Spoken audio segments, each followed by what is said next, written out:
السلام علیکم۔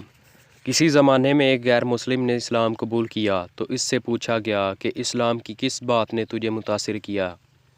تو وہ بولا صرف ایک واقعہ میری ہدایت کا سبب بن گیا۔ کہا مجلس رسول صلی اللہ علیہ وآلہ وسلم لگی ہوئی تھی، لوگوں کا ہجوم تھا۔ ایک شخص نے عرض کیا حضور میرے لیے دعا کر دیں، میرا بچہ کئی دنوں سے مل نہیں رہا۔ قبل اس کے کہ حضور صلی اللہ علیہ وآلہ وسلم ہاتھ اٹھاتے، ایک شخص مجلس میں موجود تھا، کھڑا ہو گیا۔ حضور میں ابھی فلاں باغ سے گزر کر آیا ہوں، اس کا بچہ وہاں بچوں کے ساتھ کھیل رہا تھا۔ باپ نے جب سنا کہ میرا بچہ فلاں باغ میں ہے تو اس نے دوڑ لگا دی۔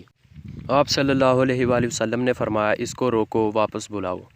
اس نے کہا حضور آپ جانتے ہیں کہ ایک باپ کے جذبات کیا ہوتے ہیں؟ کہا اچھی طرح سے آگاہ ہوں، لیکن تمہیں بلایا ہے، بلانے کا بھی ایک مقصد ہے۔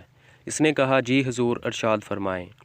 کہا جب باغ جاؤ، بچوں کے ساتھ اپنے بچے کو کھیلتا ہوا دیکھ لو تو بیٹا بیٹا کہہ کر آوازیں نہ دینے لگ جانا، جو نام رکھا ہے اس نام سے پکارنا۔ کہا حضور میرا بیٹا ہے، اگر میں بیٹا کہہ کر بلاؤں تو حرج بھی کیا ہے؟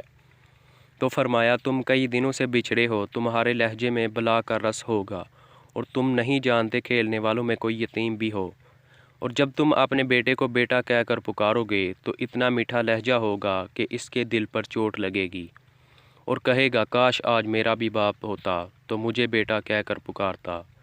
فرمایا یہ شوق گھر جا کر پورا کرنا۔ آپ نے فرمایا کسی بیوہ کے سامنے اپنی بیوی سے پیار نہ کرو، غریب کے سامنے اپنی دولت کی نمائش کرنے سے روکا گیا۔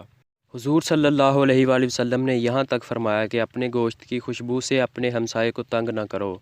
اس غیر مسلم نے کہا کہ حضور صلی اللہ علیہ وآلہ وسلم کے اس واقعے نے کسی یتیم کے سامنے اپنے بیٹے کو بیٹا نہ کہہ کر پکارو، اس نے مجھے بتایا کہ اسلام کیا ہے۔ مزید ایسی ہی ویڈیوز دیکھنے کے لیے ہمارے چینل کو سبسکرائب کریں اور ویڈیو کو لائک کر دیں۔